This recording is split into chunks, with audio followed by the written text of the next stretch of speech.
Everybody see that y'all not the only one, man. I mean, everybody that see this sign, they're all like so awesome. So what the hell? They take Instagram photos on it.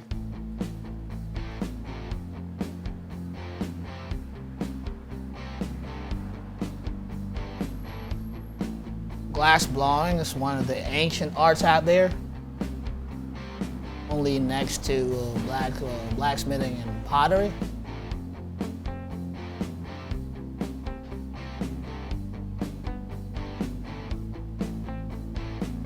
It's also a craft and also artistry all at the same time. It's all in stages. There's always going to be that period where figuring out is always the stressful one, the stressful part of it. And then after that, when we figure out things, we slowly start to enjoy. And the enjoyment doesn't last until something breaks.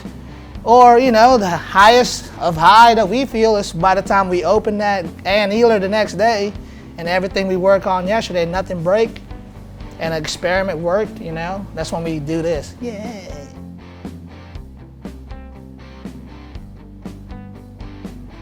Sound like paleontology. Oh, look at that bone. Ooh, It's a bone. It's a bone. What kind of bone though? You know what I'm saying?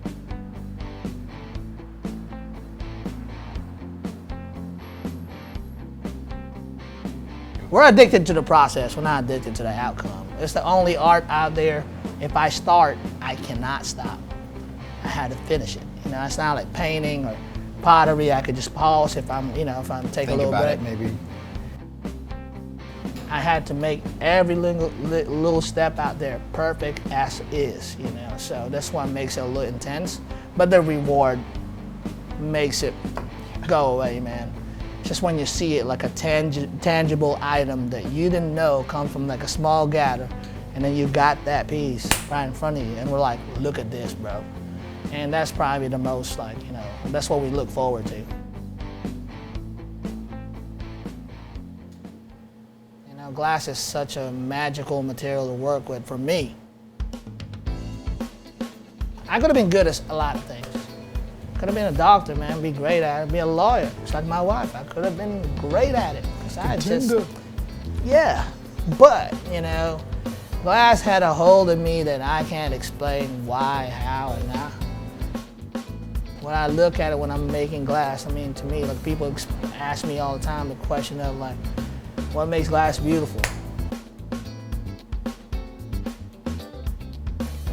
You know, if I see the most beautiful glasses is when I see the sun rays or sunlight passes through it, and how that light passes to a refraction from it.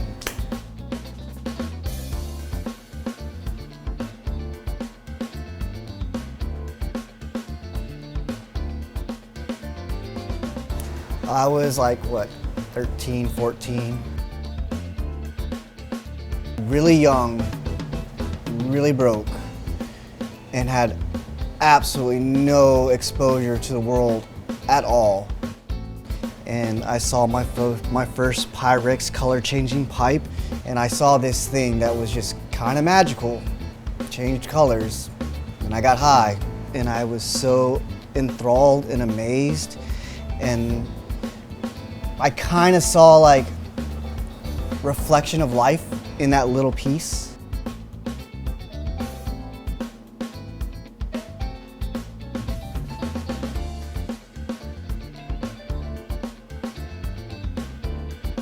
I've been kind of on my own for the first time in many, many years.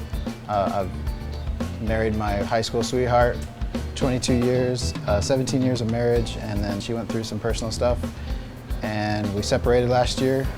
And so Ron brought me in here, and this just made everything go away.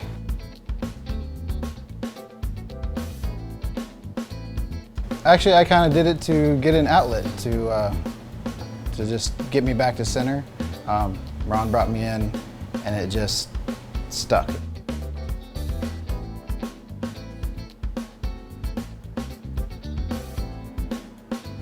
I have a full-time job, but this is my passion. I'm here 4 hours a week, 4 hours a day, every day, and it just brings you in.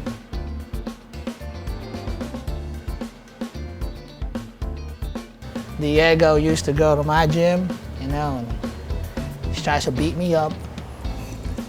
And he found out, no, you know, they call me the crippler, you know what I'm saying? No, but in reality, we met through the gym, you know, I've known him for a long time.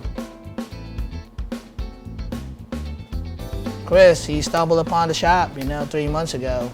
And walk into that door, you know.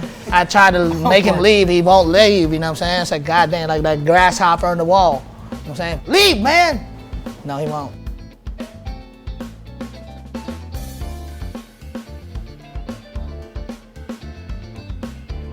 So you know what? He's here. At the same time, I rely on Chris a lot. He's my right-hand man here. Diego's our support.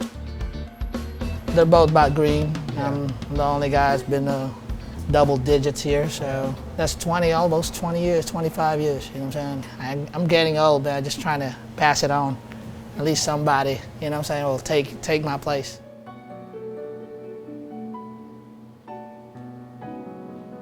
I don't like people as much as I thought I would like them, but for the right people, I will go all the way through. Like this two buffoons right to the epitome of that. I mean, I can't do anything without this two, you know. So I kind of rely on them as well. So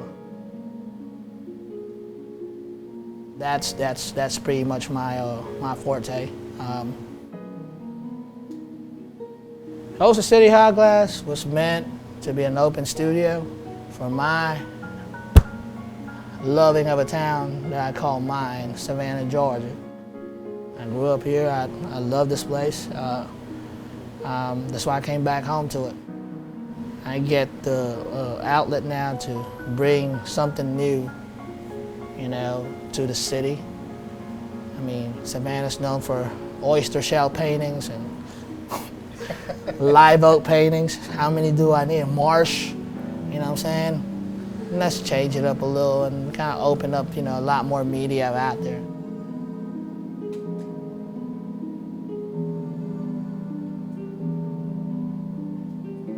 It's hard still right now to sell glass, believe it or not.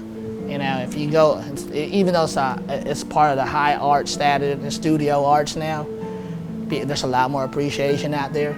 You could go to, you know, it's a beautiful material, but nobody will ever pay for what we want out of it. And sometimes it hurts your ego, but you gotta take the fall too. I mean, you gotta take the hit. It's not a lot of glass blowers out there, even though it's gotten popular over the years.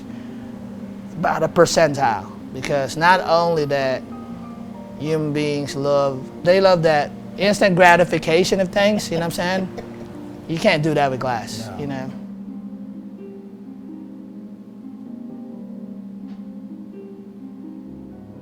It's a hard field to get into, and then once you get into that field, it's even harder to find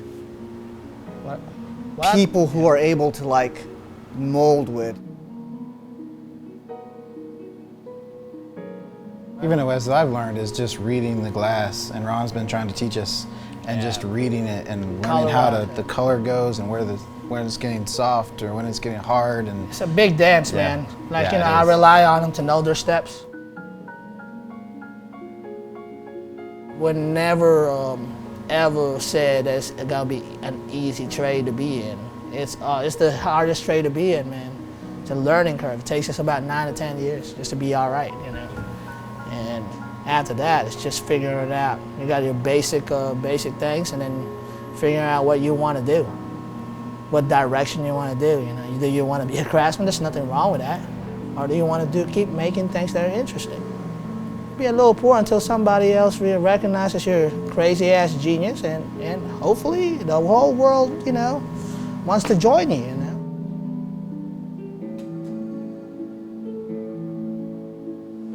You could reach us any day. Our doors are open to the public, you know. If that door is open, you can come in, you know what I'm saying? As long as you're not asking me for money. Yeah, that's the one thing we always keep telling people. They'll walk by, we're like, come on in, sit down, watch. You have no problem. I don't care who you are, what you do. I don't care if you stink. Water's free, my friend.